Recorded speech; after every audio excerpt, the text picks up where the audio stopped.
Hello, Rajesh. Hello, Rajesh. എങ്ങനെയുണ്ടായിരുന്നു ഇന്നലത്തെ? നന്നായിരുന്നു. വളരെ വളരെ നീണ്ടുപോകുന്നു മാത്രമേ ഉള്ളൂ. കുഴപ്പമില്ല. ആരും എന്താ പറയുക, പോവാൻ റെഡിയല്ല. പ്രോബ്ലം സോൾവ് ചെയ്തിട്ട് it just went on and went on and on. I think we finally finished around 9:30. No, around 10 o'clock, I would think. I think that's a good idea. Like in between, if we can do that type of working sessions. Sure. Yeah. That would be great. Yeah. Because what happened is we were working on the issues that and the problems that Arnab shared. Yeah. So it was pretty good. And then we did some exercises from the book also, the Chuck's book, which also I shared in the group. Excellent. So yeah, it was good. Namaste, Rohit ji. Hello, Raji. Hi, how are you? Hi, Raji. Good.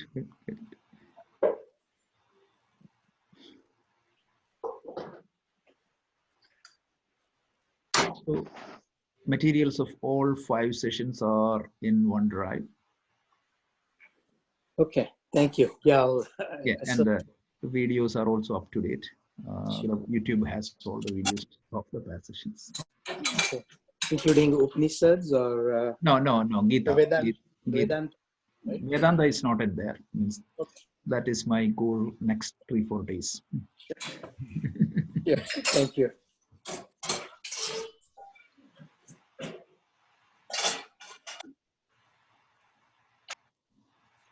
I think the only issue, no, and not with this one, but the issue with other stuff, I forget which one, but we have some in the note, OneNote, and then some as slides. That's what I'm clearing that back also. Okay, so that one, everything is in the PowerPoint format. Everything will be uploaded. Okay. Only 3 is missing. I'm just putting that. Sure. Whatever there in OneNote, I'm converting that into PowerPoint and putting that there, just for consistency. Sure. Okay, just one more minute. Hi, Rajesh. Hi, Deva. Deva, how are you? Good, Rajesh. How about you? I'm good. I'm having a webcam issue today with my other laptop, so audio is Don't worry. Hope the time change was okay for everybody, because I thought anyway, because the other days I have another class or another program where I go, which when I come back it was 9:15. That is why we have 9:15. But since all of us are stuck, so we thought of taking advantage of that time. Sure.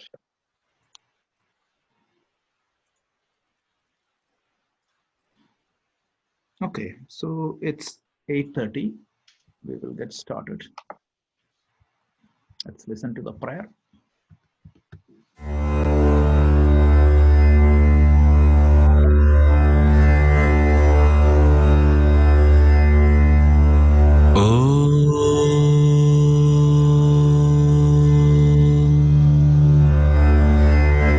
सहनावतु सहनौ भुनक्तु सह वीर्यं करवावहै तेजस्विनाविषावहै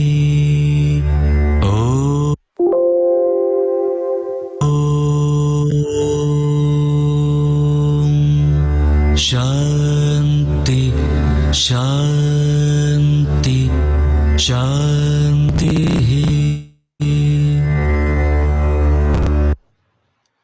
Okay, very good. Welcome back.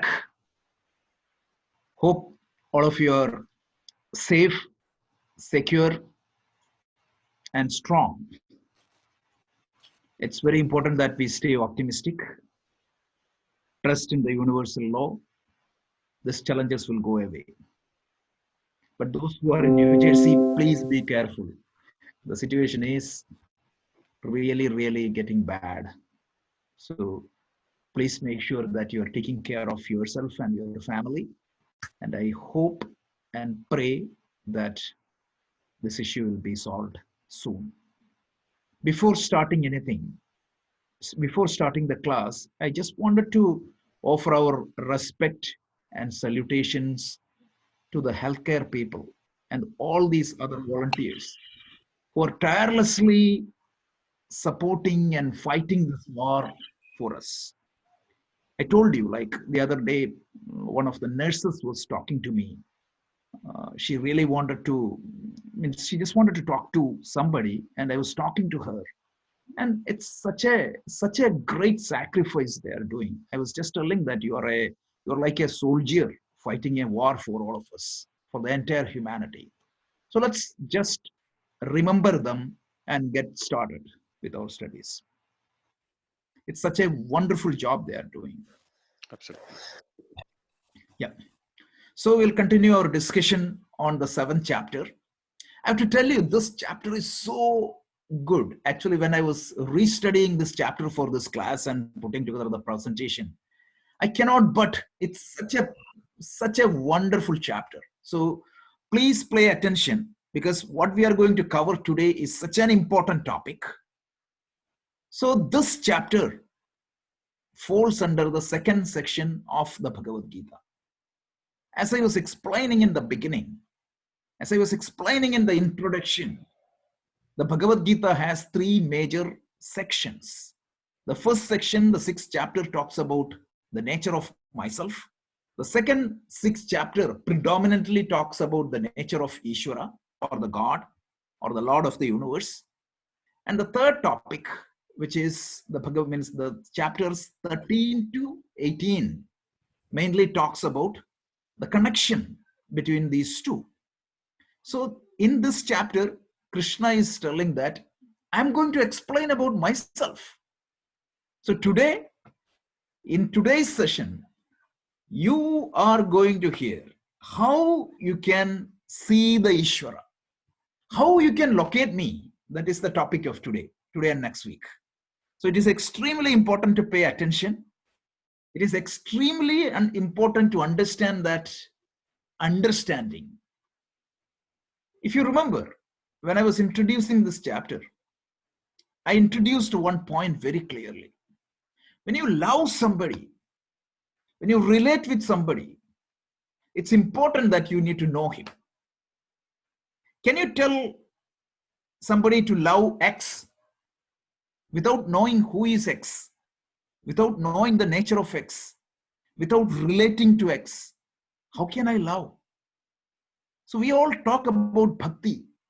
Most of the times these vishwasas means the faith, becomes a blind faith called Antha Vishwasa. Unfortunately, most of the religious people follow that Antha Vishwasa. I'm not saying that it is bad, but that is only the beginning stage. So it's like an arranged marriage. When you get married, you hardly know the other person, traditional days. But when you know that person in detail, what is going to happen? That intimacy, that bonding is going to develop in such an extent that you feel that both of you are one person, if it develops. So it's important if you want to create a relationship with God or the Ishvara, because the greatest support anybody is going to get in this universe is from God. If you're related to God, you're protecting yourself, you're safeguarding yourself from all the troubles of the universe, and you're making yourself resilient to all the challenges in front of you. So it's extremely important to develop that relationship with God. So for that, the first step is you need to understand the God. So in the previous class we saw, Krishna said, I have twofold nature. There is a lower nature and there is a higher nature. And the lower nature is known as, anybody? Remember? What was the lower nature called? Apara Prakriti. Exactly. That's wonderful, Nagi. Apara Prakriti. Apara Prakriti is the lower nature of Ishvara. There is a Para Prakriti, which is the higher nature of the Ishvara. And Ishvara, or the God, is presented as the cause of the universe. And we talked about there are 2 causes for the universe. One cause is called the material cause, which is called Upadana Karana in Sanskrit. Ishvara is the material cause of the universe, and Ishvara is the intelligent cause of the universe. So that is what is represented by the Apara Prakriti. So in verse 4, we saw that there are 9 basic components which forms the building block of the universe. Bhumi rapo nalo vayuhu ham mano buddhirevacha ahankaramidiyam me pinnaha prakriti ashtadaha. I am the nimitta upadana karana of the universe. I am the material and intelligent cause of the universe. I am the fabric with which the entire universe is made up of. Means the physical matter and subtle matter is part of that. The physical matter, we said, it is solid, liquid, gaseous state, plasma, and lack of everything, which is represented by the good old model of the 5 elemental model. So that is known as Panchabhuta. Every names and forms in this universe is made up of the combination of these 5 states of physical matter. Along with the physical matter, there is a subtle matter. We call it as ahankara, meaning the sense of individuality, the mind, the center of your emotions, and intelligence, which is the center of your thinking. These 3 are known as subtle matter, whereas the air means the earth, water, air, fire, space is known as physical matter. So physical and subtle, if you don't remember, please think about that example I've been talking again and again. The data stored in the hard disk versus the hard disk. Remember that, you all might be remembering that example, right? 80 TB of data is stored into the hard disk. The hard disk weighted again, it weighs 2.2 pounds again. So that is the difference. So along with this lower nature, Krishna said, I have a higher nature. And that higher nature is my Swarupa. Swarupa means that is my real nature. And that nature is known as existence, consciousness, and Ananda. And this is what is known as Nimitta Upadana Karana of the universe. And this is the consciousness. This is my higher nature. And this higher nature gives life to all beings. So both life as well as matter manifested from Ishvara.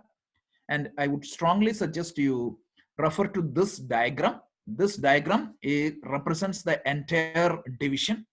So the Para-Prakriti, which is the real nature of Ishvara, from Para-Prakriti means the Apara-Prakriti get manifested. Apara-Prakriti means the material cause of the universe, which is basically all the elements. And then the combination of all the living beings and non-living beings, it comes from this Para-Prakriti and Apara-Prakriti. All the materials, including our body, comes from this Apara-Prakriti, and all the life comes from this Para-Prakriti. In other words, I am the cause of the universe. I am the creator of the universe. How? It is not that somebody created out of nothing. And if you remember, we talked about the various creation theories from different schools of thought. We said in biblical tradition, Islamic tradition, the theory is, especially the biblical tradition, the theory is creatio ex nihilo, which is very similar thought is there in our dualistic or some of our tradition, which is called Asatkaryavada. And when we move to Sankhyan philosophy, there is something called Satkaryavada. Asatkaryavada means something is created out of nothing. That is Asatkaryavada. The universe came out of nothing. The God created the universe from nothing. That is Asatkaryavada. And that's exactly what is this Creatio ex nihilo, which is a Latin word, which is used in the Bible a lot. And in Sankhya, Yoga, Vedanta, they follow a different school for this manifestation or Srishti, which is called Satkaryavada. And within Satkaryavada, Sankhya follows a theory called Parinamavada, if you think. So a pupa turns to a butterfly. When the pupa turns into a butterfly, the pupa loses its property and it transforms itself something into new. So like that, when the world, Ishvara creates the world from himself, the material becomes different from Ishvara. So the matter do not have content of Ishvara. So that is what Sankhyans believe. But Vedanta tells no, that is different. It's a little bit further. It is called Vivartavada, called something projection. Vivarta means projection. So the universe is projected out of Ishvara, and Ishvara is never separate from the universe. Just like the clay is never separate from the pot. The pot is only a name and form, but the real existence is the clay. Like that, Ishvara is never away from the creation. I am the apinna. I use the word. It's there in the scripture. When I say I, it's not mine. Nothing is mine. It's all from the scriptures. What I was saying is that it is apinna nimitta upadana karana. This much we saw. Any questions? Please make sure that you are understanding it, because this understanding is very important. It is going to help you a lot. Okay, so if that is the case, let's move on. Let's move to verse 7. So we will see 7, 8, and 9 today. Anu, are you in the call? I don't think so. Okay, so we will play.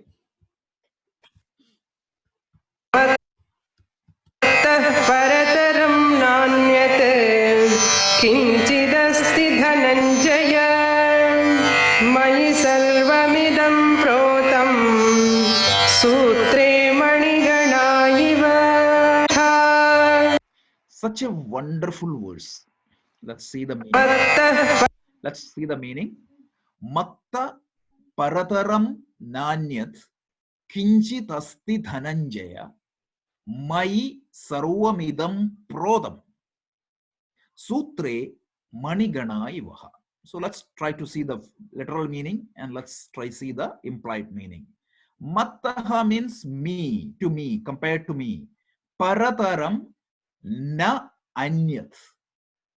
Kinchit asti Dhananjaya. Kinchit means there is nothing. Asti means existing. Dhananjaya means, O Arjuna. Dhananjaya is a name of Arjuna. Dhananjaya literally means what? One who won the wealth. The one who earns a lot of money is called Dhananjaya. Kubera? That is the literal meaning. The one who earns a lot of money, one who brings a lot of money is known as Dhananjaya. Is that another name for Kubera? No? No, this is Arjuna. Means Kubera possesses a lot of money. Arjuna brings a lot of money. So the one who earns a lot of money, a typical CEO who is making millions of dollars, can be called as Dhananjaya. By the way, Arjuna has 10 names. Arjuna, Phalguna, Partha, Vijaya, Kiridi, Shvetashaya, Dhananjaya, Savyasaji. These 10 names traditionally said if you chant, you won't get any fear. Yeah, I know. Some people say the name of Lord Hanuman for avoiding fear. So this is just by the way. So Dhananjaya is one such name. So Krishna tells through Arjuna to all of us, he tells, other than me, there is nothing, there is no cause higher than me. Matta paratam na anyat. Na anyat means there is nothing else other than me in this universe. Kinchit asti dhananjaya.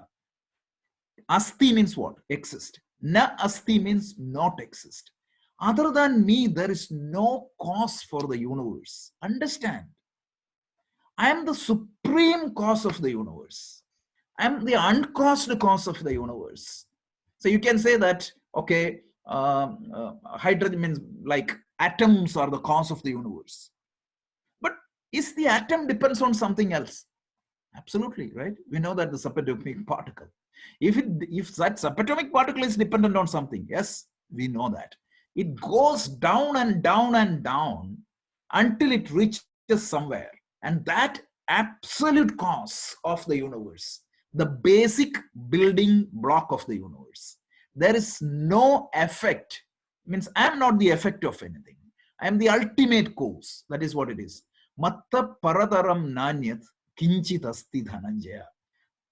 There is nobody has created me. I am not a product of anything. I am the uncaused cause of everything. I am not dependent upon anything for my existence. And he tells, right? Then he tells, Mai sarvamidam prodam sutre manigana ivaha. He just brings up a brilliant example. Mai sarvamidam prodam. Everything in this universe, whether it is plant, animal, or human, sun and the moon and the stars, everything from amoeba, everything in the universe is woven on me. So the word protam we will explain. It means woven. Like everything is sustained by me in like a string. How? Sutre manigana ivaha. Sutre means thread. Manigana ivaha means what? It is a money means jewels or the beads. So just like a thread holds all the beads to form a chain, like that, I hold the entire universe together. Without me, they won't stay together because I am the uncaused cause of the universe. So it's Rajesh, one question here. yeah, Is this similar to Brahman, like Ishvara? absolutely. This here? is Brahman. This is Brahman. This is the uncaused cause of the universe. Okay. Absolutely. Because Brahman means what? It's a name of the absolute reality. So the word Brahman, it's a good question because Ishvara is referred as Brahman or the absolute reality. The word Ishvara itself is misleading. So it has to be called as Brahman, in fact.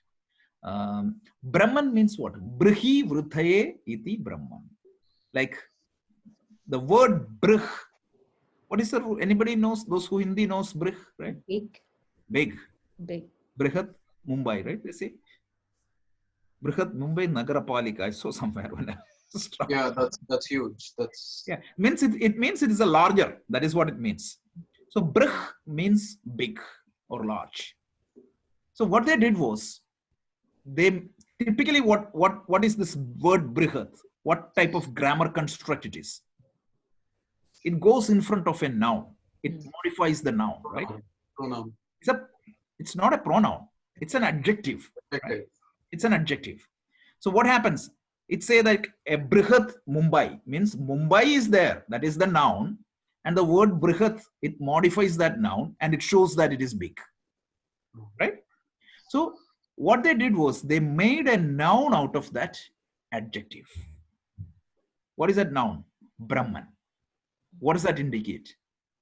Biggest, largest. That's what it means. Because it pervades everywhere. Everything else is in that. That is why it is called Brahman. So Rajaji, question, like when we talk about Brahman, don't we conceptualize the formless aspect of God? It is formless.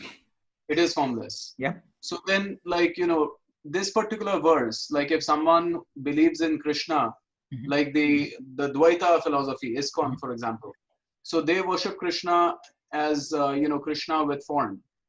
How does that reconcile? That is not what that is not what Bhagavad Gita tells, but they try to see that way. That's okay. Like that's a viewpoint. From that viewpoint, it is Dvaita, meaning Krishna is the ultimate. Everything else coming out of Krishna. So that's what Advaita Vedanta talks. Advaita Vedanta tells here it is, since you asked this question, right? So per Advaita Vedanta, this is a Vedanta topic. I'll take 5 minutes and explain. The nature of the God, there are two nature of the God. And one aspect is called transcendent. And there is another aspect of God, which is called immanent. Have you heard of that terms? Yeah. Transcendent and immanent. So transcendent means what? What is the definition of transcendent? All of you hear the transcendental meditation, transcendental movement here in this particular country. Emerson was one of the proponent of that. Thoreau was one proponent of that. What is the meaning of this transcendental? And there is a word called trance. I was watching a movie called Trance the other day. It was a Malayalam movie. It's very interesting. So what does that mean? Trance means what? Or transcendental means what? Beyond senses? Yes, it is not the direct experience of you. So when you talk about this absolute reality, means what is indicated by this verse is indicated by something which is beyond my experience, nameless, formless, absolute reality, which is not available for my direct experience. It is transcendental. And the Mandukya Upanishad, which talks about this, gives a brilliant example. Okay, I'm going to talk about that example. Just to make first of all, a word of caution. Every example has its own limitation. Otherwise, that is why it's an example. Otherwise, it's going to be reality, right? So when you dream, imagine that you're dreaming. I haven't seen a dream without me as a character. Anybody? Have you ever seen a dream without you being present there? No. No. Okay. So in that dream, what happens? Imagine there is a kind of dream. It is called lucid dream. Anybody heard of that term? Half wake. What is the lucid dream? Anybody saw the lucid dream by any chance? You're half awake and seeing a dream. Yeah, you're seeing a dream, but You in know that it. dream state, you know that it is a dream. You know you're dreaming. Semi-conscious, yeah. Yeah, but you're dreaming. Imagine, this is very interesting example. That is exactly what the Upanishad uses. A lucid dream. So imagine that in that lucid dream, we are conducting a Bhagavad Gita class. So in that Bhagavad Gita class, all of you are sitting. I'm doing the talk, or Gina is doing a yoga class. So Gina is doing all the meditation and asanas. To whom? To a lot of people. And who created all those people? Herself.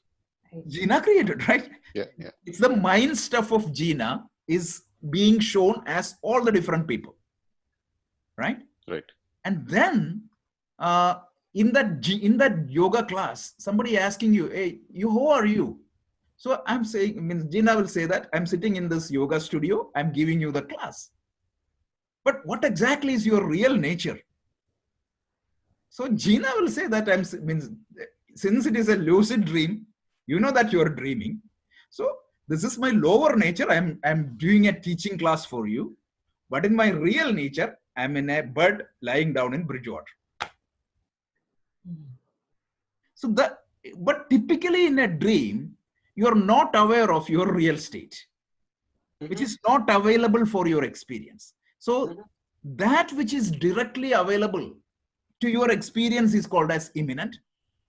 That which is not directly available is known as transcendental. This is what the difference. So the Nirguna Brahma or the supreme reality is typically transcendental, not imminent.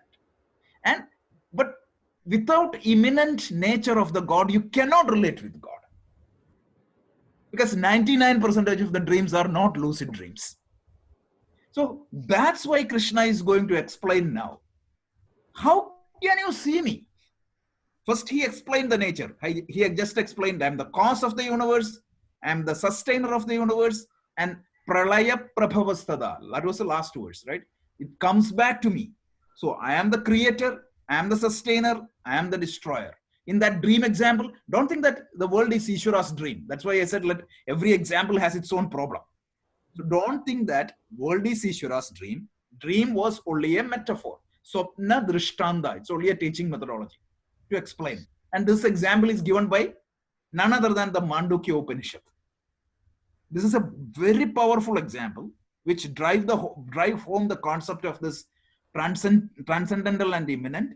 And also it talks about the Vivarta Upadana Karana. Because what was the material cause of that dream? It was her mind stuff. Who created that? Who intelligently put that together?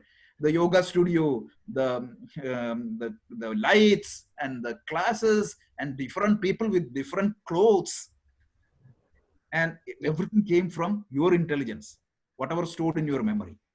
So the Nimitta Upadara Karna is Gina. Yeah. And then who is the creator? Again, Gina. Who is the sustainer? It is Gina. And finally, where it goes back? Into Gina. Sorry, Rajaji, quick clarification. So in the Mandukya Upanishad example, like I know you said not to think that way, but who is dreaming? Like, are we dreaming or is God dreaming? Nobody is dreaming. Dream is only an example. Okay, this is only an example. That's why I just underlined. Don't think that world is Ishvara's dream. Nobody is dreaming. This is just an easy way for us to understand. This is just an understand. In a dream, you know that the material causes me, the intelligent causes me, and it exists in me. It is supported by me, and finally it comes back to me. Nobody is dreaming. Because again, see, now Arnabji, think about this. You are sitting in that class and you are asking Gina, what exactly is the real nature of the Gina? Even if Gina tells that, I am lying down in Bridgewater and sleeping, can you experience it in that dream example? No, never. No way. Because that Yeah. is why, that is the reason why it is called as transcendental. And that is transcendental nature of Ishvara is not a way for you to relate with Ishvara.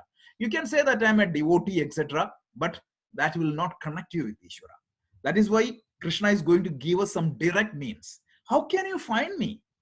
How can you find me in the immanent form? Because without me relating to God in the immanent form, the transcendental form will not, it is not available for our senses. In Upanishad, they say, Yato vacho nivartande aprapya manasa saha. They try to find that out. And what they conclude? That from which my organs of perception retreats. That from which my mind and intellect retreats. Meaning what? Simple English. I failed. Yeah. I failed to understand. That's exactly what is written. Fail to comprehend. Yeah. And also the science talks about that. Even the uncertainty principle is simple explanation of not to this, but in a physical matter, even that itself is impossible. So what is the uncertainty principle? It's impossible to measure what? Momentum and position. Because by the moment, the process of measuring is going to change the position. By the time you measure the momentum, the position is changed. It's impossible. That's what it is. So visualize it, but it's don't try to get full understanding. It is beyond logic. The only reason why we try to explain this is it's to prove that this is not against logic. No logician can break this. So come back to the verses. We took a huge diversion, but what I just explained is the highest in Vedanta. This is what is Brahma Sutras and Upanishad talks. So if you understand this, this is really, really, really good. We developed into a good level, which is really good. We can go to Upanishads very easily. If you are, whatever I spoke last 10 minutes, if that makes sense to you, or at least you can relate to that, you all are ready to study Upanishads. Okay? I'm still a little confused, but later. I'll do that because it is not easy. So I strongly suggest, because next 2-3 weeks Vedanta class is this. So we just listen to that Thursday's class. Okay. Next topic is Srishti. Okay. Okay. So Krishna is coming back to this topic. Krishna is saying that I am the uncaused cause of the universe. So in the Jina who existed in the dream was created by the Jina who is sleeping. So we can say that it has a cause. Krishna is saying that I don't have a cause. Krishna, when I say Krishna, that is the misunderstanding. Don't think that it is Krishna. Krishna is not relating as that Krishna there. Okay, now you explain. How do you know that? The scripture tells that. If you take that dream example, for all of us, it's not a lucid dream. There are some special cases. There are some special people, chosen one, we call, if you borrow the biblical term. Such people, they know the transcendental nature. In other words, if I borrow that example of dream, their dream is a lucid dream. So Krishna knows who he is, but we don't know. That is why he explains. But this verse mainly talk about the fact that I am sustaining this whole universe like a thread holds all the beads together. I sustains the entire universe. And when Krishna say I here, he is referring to that Nirguna Brahma, Brahman without any attributes. So I am the ultimate cause of the universe. Absolute cause, uncaused cause. These words are, that's why yato vacho nivartante, the words will be inadequate to explain. In independent cause, everything else has a dependent cause. Then complete cause or material and intelligent cause, all this can be said. There is no other cause for me. In other words, I am not the effect of anything. I am the ultimate cause. Such a profound idea, right? So this is, let's move on. So then he tells how I am the sustainer of the entire universe. I hold the entire creation together like a thread hold the chain. The whole universe is threaded together because of the string called God or the Brahman. See, when I say God or Ishvara, don't get confused. Don't just limit him to the God here and there. So the word prota means prota ota. It's called this when you these weavers when they use, right, there is called warp and woof. Have you heard of that? In Malayalam it is called ootum pav. I don't know in other languages. So that's what it is, because basically that is what makes the thread, right? So that which holds the entire truth, or woven, that is what the meaning is. So as in weaving, I wove the entire world into me. That's what it means. But again, this example has a limitation. What is that limitation? So here he's saying that I'm the thread. Yeah. But in fact, the beads also is Ishvara. Yeah. Yeah. So just keep that in mind. That is why it's an example. Yeah. Every example shows only one aspect. Yeah. So don't get confused. The beads are also Ishvara, but here he is indicating that supporting aspect. That is why that example is highlighted. And Shankaracharya, as he is as sharp as Shankara, he points this out. Okay, so let's move on. Now let's get into the most important topic. The question you asked, Dornamji. Then let us close the book and go away. If Ishvara is transient, not imminent, then there is no way to try to understand Ishvara. Krishna tells, no, you can see that. Because I have an imminent nature also. That's why we have already explained. There is a para prakriti and a para prakriti. So how do I see Ishvara in creation? The next 5 verses is going to give 14 scenarios. This is only 14 scenarios. You can extend that to anything, by which you can find this God in the world. So if you remember that example of that bucket and water, everybody remember that example, right? Yeah. So there is a sun, there is buckets, there is water. Do you have to go to the sun to see the sun, or do you have to look up for seeing the sun? No. You don't. You can look at the water, and you can always see the reflection of the sun. Yeah. So like that, when you look at the creation, you can always see the creator. Please underline the word creation and creator are loosely used. Don't think that it is creation. The word implies that something is out of nothing. That is not asat karyavada. That's not what we are talking here. So now, if you want to see the sun in that bucket of water, can you see the sun properly in every bucket of water? No, right? If the bucket do not have any water, even though the sun is there, you won't see. Agreed? Yes. Yeah. Or if the water is muddy, or if the water is muddy, or ripples. So every creation, every objects in the universe may not immediately show or shines all the aspects of Ishvara, but you can still find it. So let's try to listen to the next verse.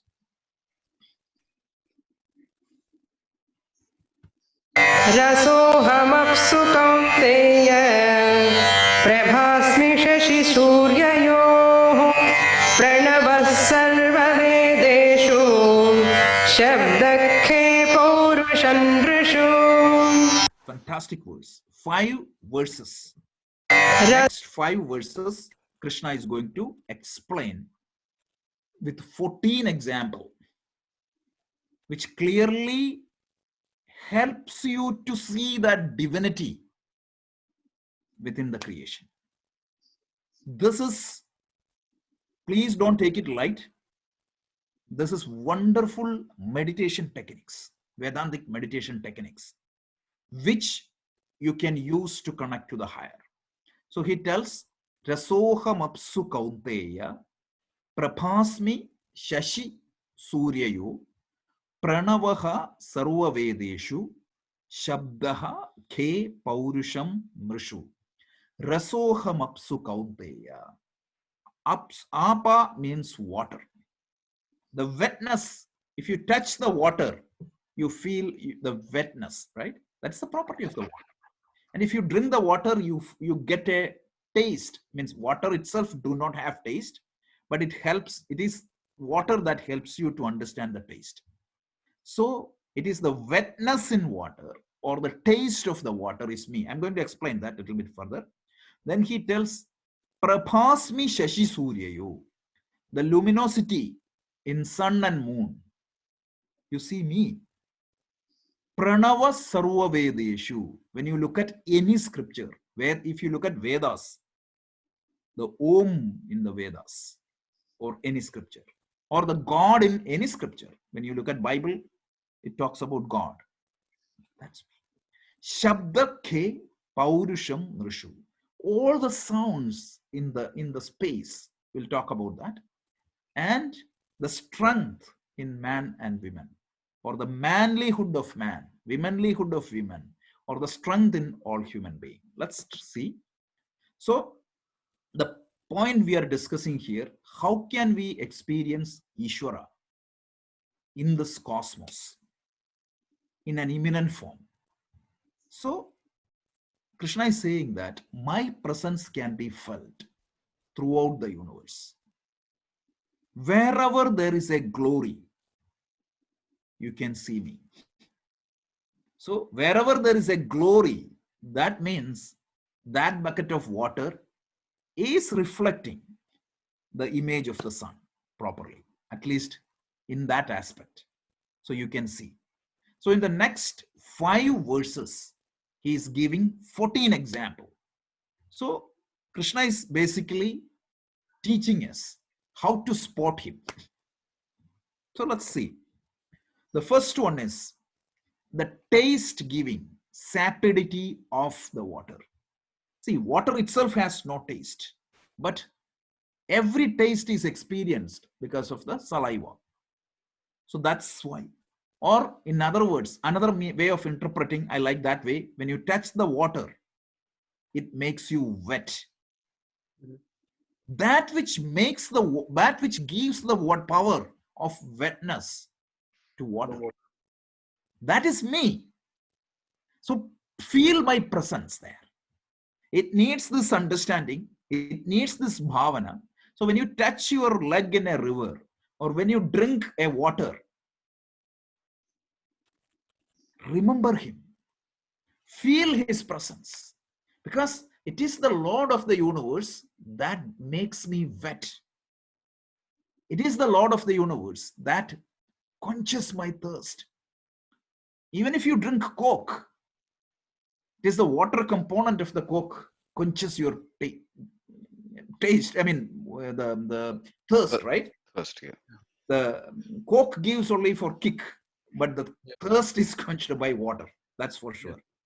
So, but I would just focus on that wetness aspect. So if you take a glass of water and if you put your hand, you feel that wetness.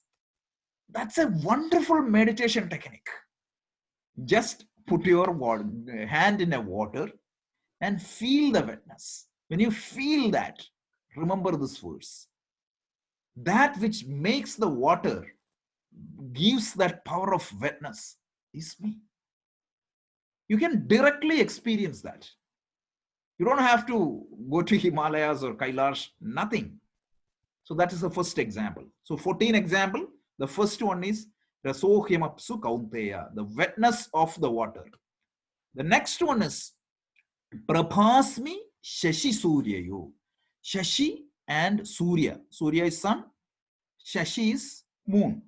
So the light you see in sun and the moon, or every light you see around us, the moment you see brightness, the light, think that that is Ishvara. Amazing, right? When you open your eyes and look at the world in the daytime, you see the whole world is lighted up. Imagine that that light is me. Not imagine it, understand that. See, look at this. Krishna just taking the concept of Ishvara sitting on the top of the cloud to our level.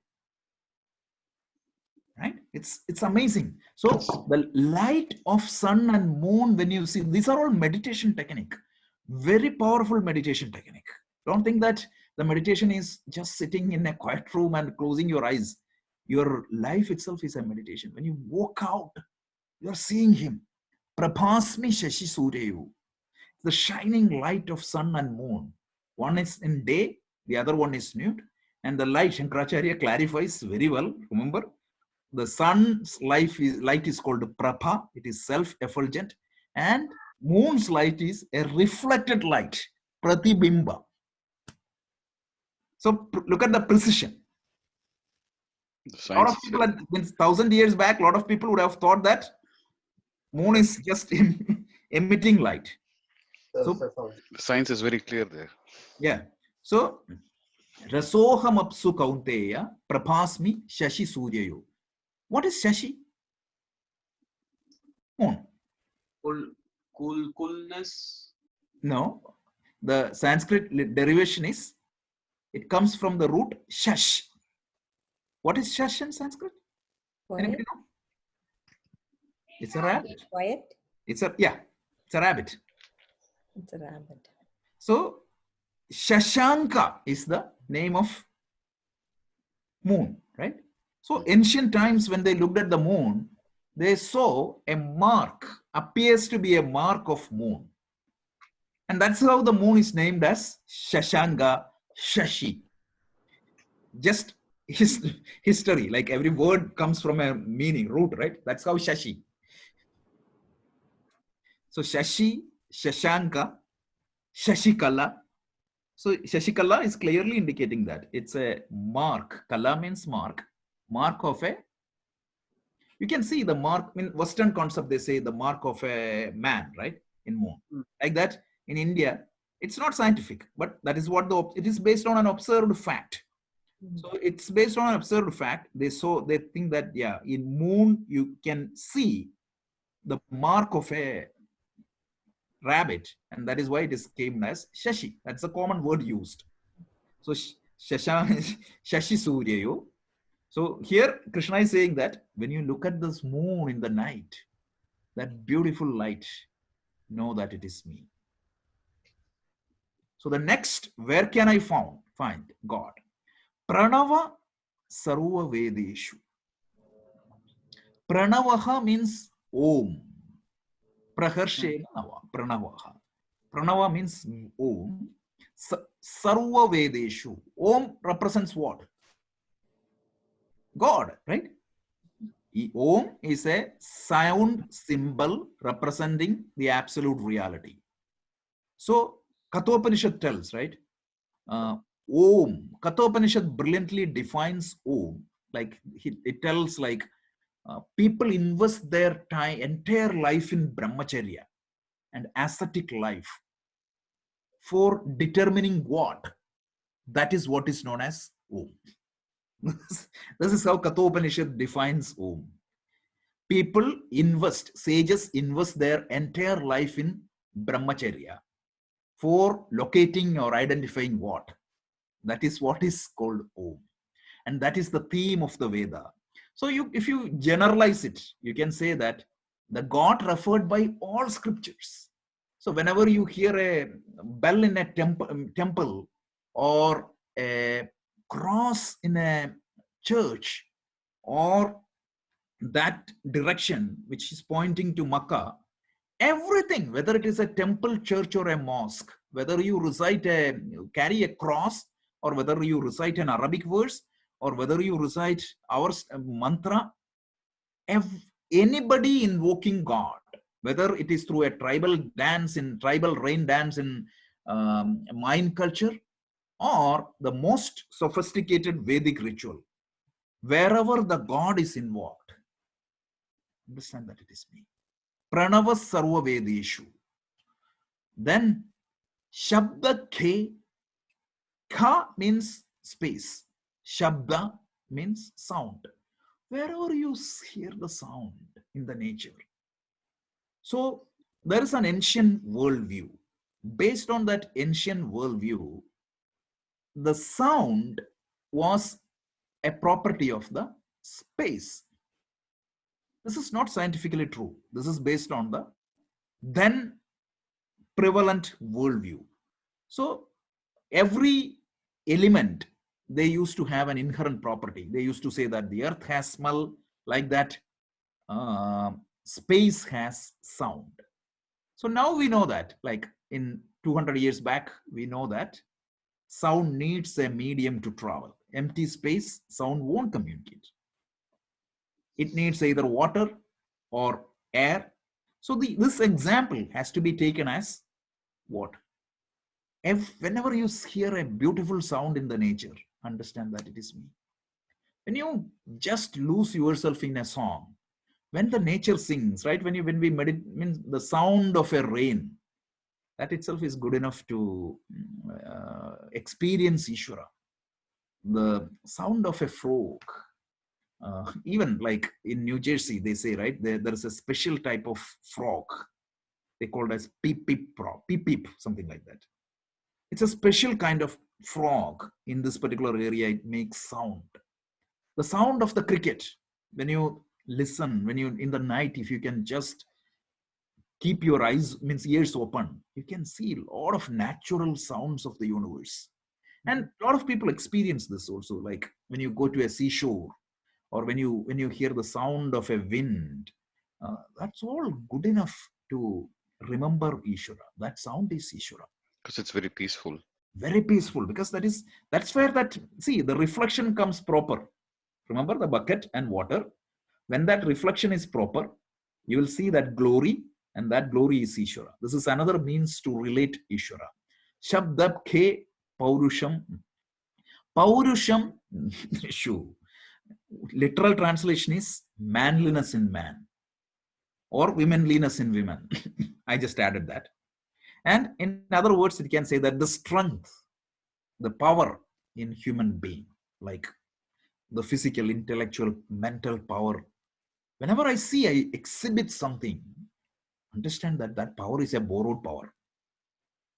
When a tape recorder sings a song, or when a computer displays something, the computer thinks that it is its power, but the power comes externally. So anytime when I talk, when I do something, when I accomplish something, understand that I did that with His grace, with His power. So 5 examples we saw how to relate with Ishvara. One is the wetness of the water, the luminosity of sun and the moon, the God referred by all scriptures, the sound of the nature, the strength of the human being. All these are Ishvara's manifestation. So let's see the next verse. So it's 6 to 9.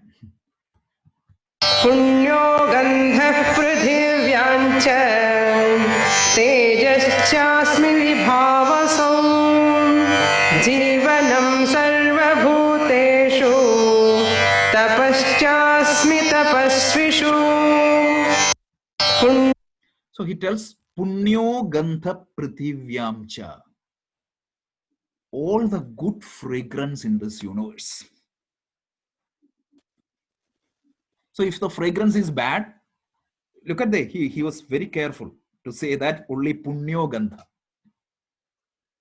All the Ganthas, all the smell is not good smell. If the smell is bad, what does that means? The bucket is not reflecting the sun properly. When you experience a sweet smell, understand that in there. I will tell you, means we'll talk about that when you go to the next slide, but understand that the smell is me. Tejas Shasmi Vibhavasau, the brilliance, fire, means the heat and the brilliance of the fire. When you experience fire, the inherent nature of the fire is the heat and that light. When you see the fire, understand that that is me. Jivanam sarvabhuteshu. Whenever you see life, understand that that life is me. And then tapaschasvi tapashusu, the power of austerity in all ascetics. Like I can concentrate, I can meditate, I can do yogasanas. All this power in all these ascetics is me. Any demonstration of glory, it is me. So let's see. The sweet fragrance in all the objects. It is considered the inherent property of earth based on the ancient worldview. That worldview doesn't hold now, so don't worry about that. So sweet fragrance in all objects. We have to be intellectually honest, right? Because some of these worldviews have changed. And whenever, instead of trying to justify that worldview, we have to move on. Everybody explains based on the examples at that point of time. So there are a few cases where that worldview is not relevant anymore. We have to call that out. That is the intellectual honesty, and we have to do that. So sweet fragrance in all objects. This is me. The heat and the brilliance in the fire. The light is me. Even the brilliance of the sun we have seen earlier. That is me.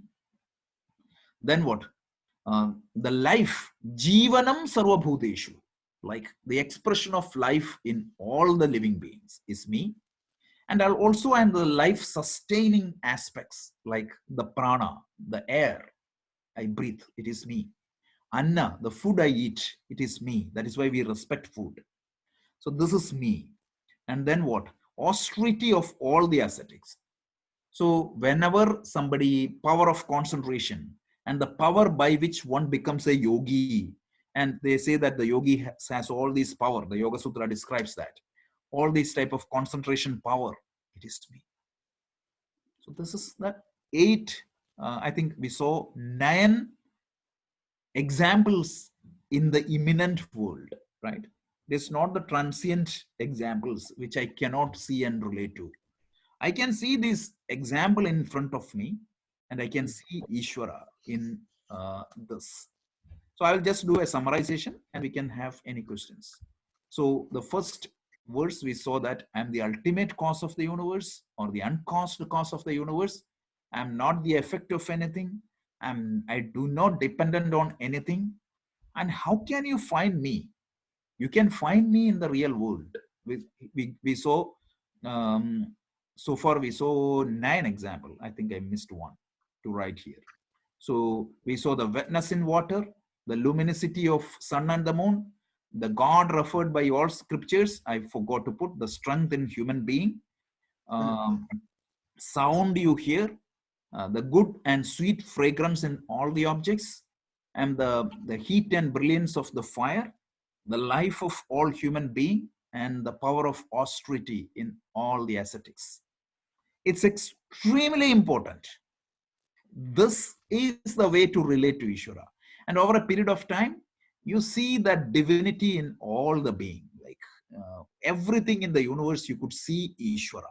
And this, what is Krishna's goal is to lead us to his Vishwarupa Darshanam. Vishwarupa Darshanam means it is the entire world is me. The universal form of the Ishvara, because universe is Ishvara. There are 2 chapters in this second topic. One is called Vibhuti Yoga and the other one is called Vishwarupa Yoga. Vishwarupa.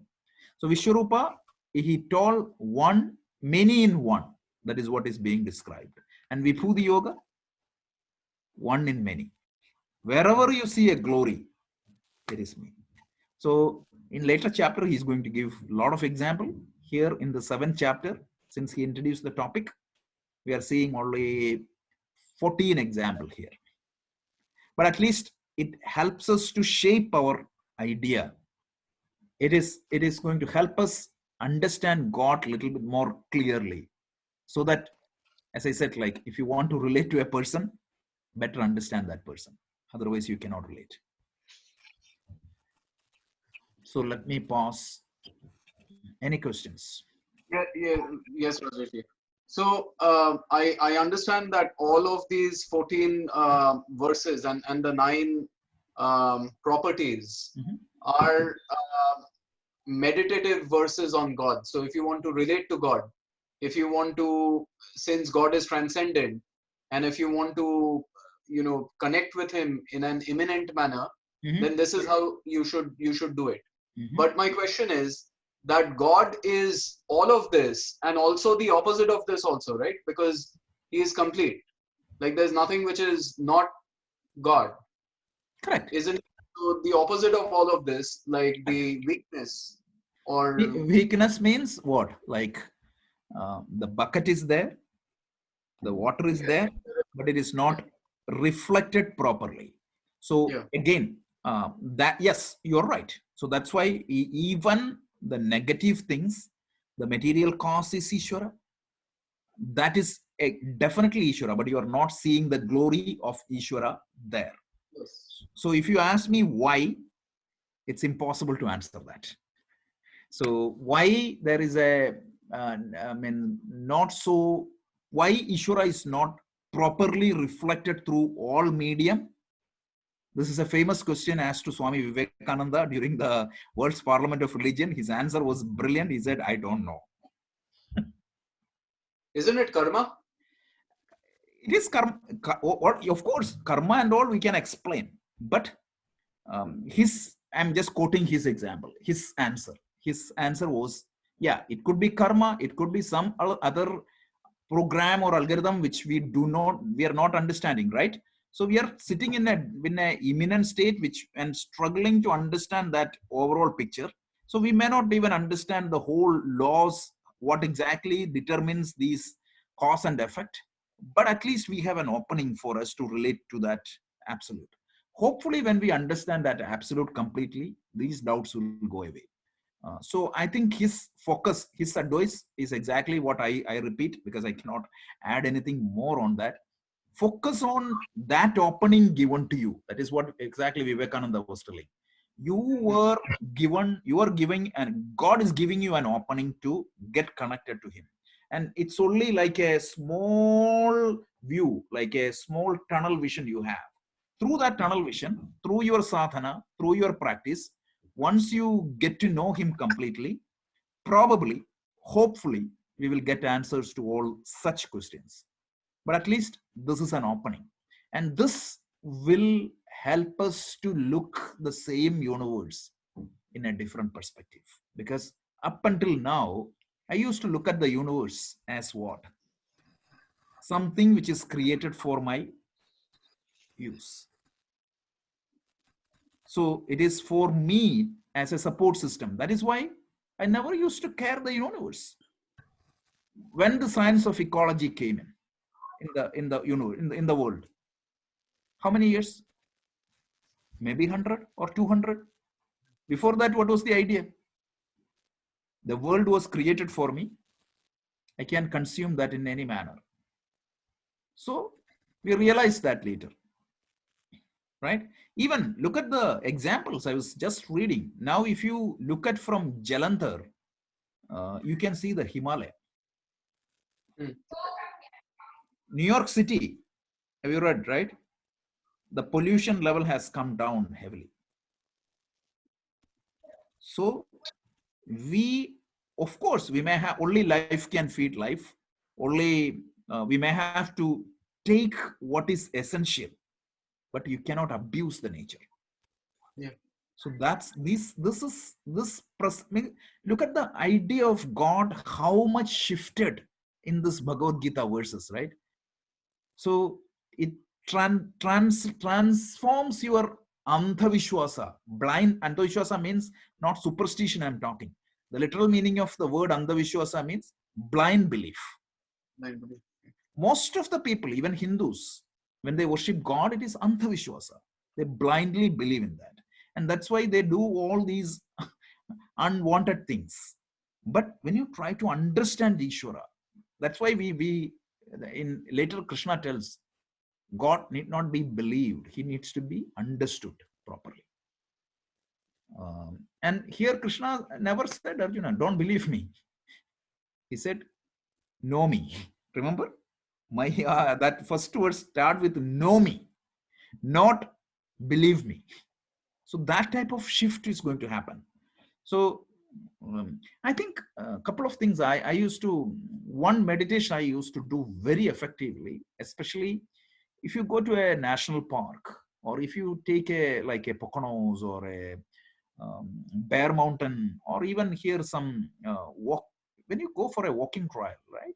Just open your eyes and listen to the sound, see the nature, how things got manifested, like the different types of trees, the plants, the sound of the birds, and the sound of the streams, how these things are connected together, like different beads holding like a string.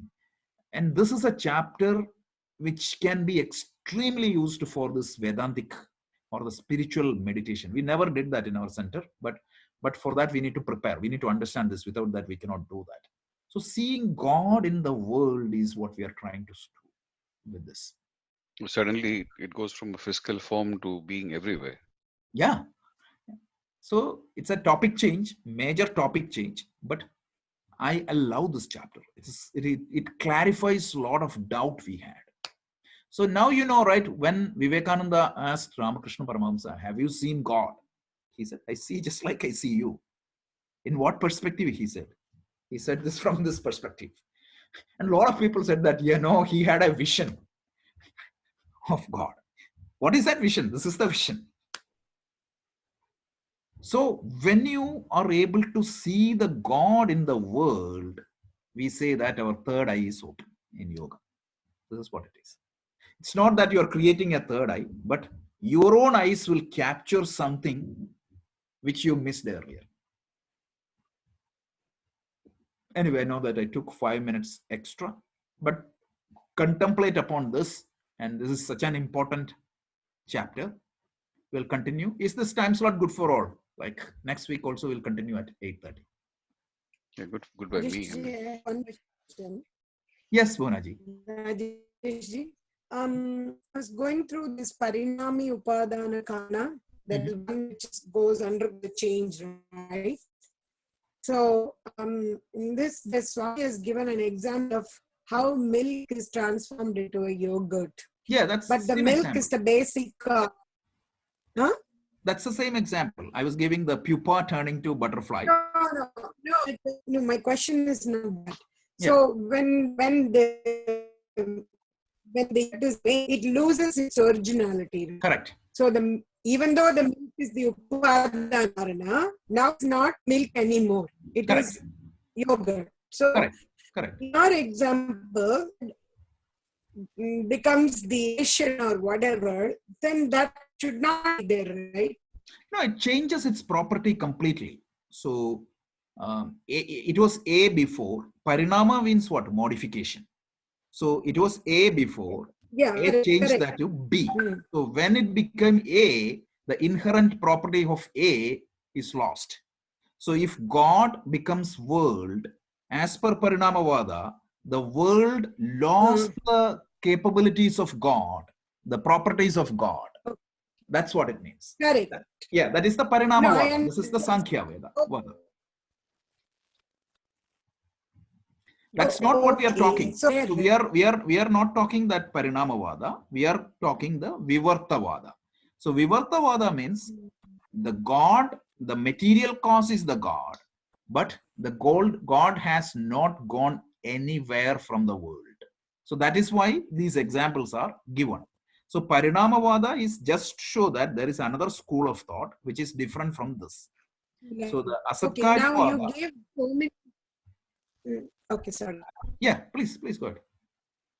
No, there are so many examples, right? So you give beads strung in beads on the string. That is one.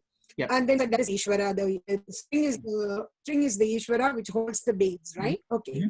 So the spider, Yes, is that's that another example. done? Yeah, that's another example. That is No, another no, that- example for this Vivartavada or this Satkaryavada, because the spider builds the web. Where exactly that material came from? It came from spider. Yeah. But the difference is, the problem is, every example has its problem, right? So the material, the web is different from spider. That's exactly is the problem there. So it's duality there? Duality there, because the web is always, even though the material came out of spider, but the material is different from spider. The spider's characteristics is not retained in the web, but the world and the God relationship is different. So the relationship in Sanskrit is called Pinna Upadana Karana. So the Pinna Upadana Karana means the material cause is different from this, means it becomes separate from the source. So in the case of world and God, what is going to happen is, it is Abhinna Nimitta Upadana Karma. Last week we used that terminology. Abhinna means non-separate. From the effect, the cause has never gone out. So the example we gave was the gold ornament. The gold is still there. Whereas in the case of spider, right, that spiderness or the spider's quality is not there in the web. It is separate from the spider. So that's the difference. So when the pupa became butterfly, pupa lost its individuality completely. Metamorphosis has happened. So like that, this is the Parinamavada. Don't others don't. It's the details of the example. So different example. One thing we need to keep in mind is that this was my problem also. This was my problem. I'm just telling this because I don't want you to get into the same problem. One of the challenge with all these examples are, none of these examples are complete. That's why it stays as an example. Yeah. I asked this question to Swami Dayananda, and his answer was, that is why it's an example. Interesting. Yeah, because otherwise it becomes the actuality. So example is going to highlight only one aspect of the overall picture. That is a very, very, very profound answer. And I have to remember Nityananda. He is the one who brought this teaching out into this clarity. No other masters I've seen had explained this particular aspect of Vedanta in this clarity. So we are so lucky to have him and explaining this with all these modern examples. Thing is, how about your voice is breaking. Is it this for me or everybody else? No, it's breaking for everybody. Bhuvanaji, your voice is breaking. It's coming out very mechanically. Yeah, no, it's okay. Yeah. It's not your fault. Something with your internet. Okay? Maybe I don't know. It's fluctuating. Sometimes it goes crazy. No, I always I don't know what I was thinking about something. I can't remember. Okay, so this is good discussions. So we will continue this. I'll pause the video in the next 2-3 days. But please pay attention to these verses, because this can be life transforming verses. And thank you very much for all the good questions. Gina, especially that first part was really, really good. And that gave me an opportunity to talk about the transient and immanent, which is the topic of Mandukya Upanishad. Okay, so we will talk on Thursday. We will talk about Vedanta. If anybody has any question, please post this in the WhatsApp group. We will just take that question and discuss before the class next week or after the class. So now we have 1 hour. We can discuss any other additional questions. We'll cover 3 verses, but any questions we can discuss. But please study this properly. This can be a life-saving, means life-changing lessons. Okay, Bhunaji, you can chant the Purnamada. And before that, once again, I really wanted to thank and pray to all the healthcare workers, because one nurse was talking to me a few My times. daughter will be starting hospital.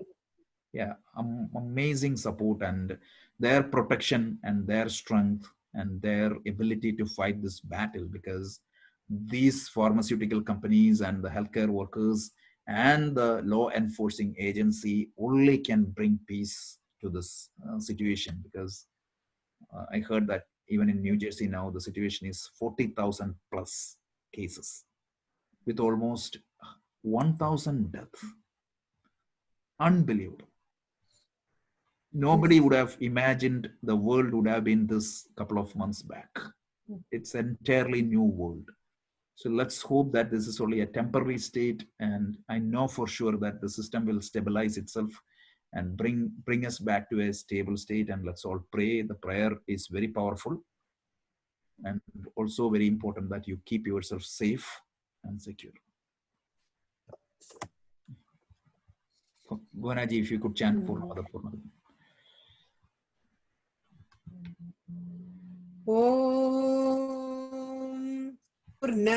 Purnamidam Purnamudachyate Pusya Purnamadaya Purnamevavashyate. Om Shanti Shanti Shanti. Harihi Om. Shri Gurubhyo. Hari Om. Hari Om. Very nice chapter. Beautiful.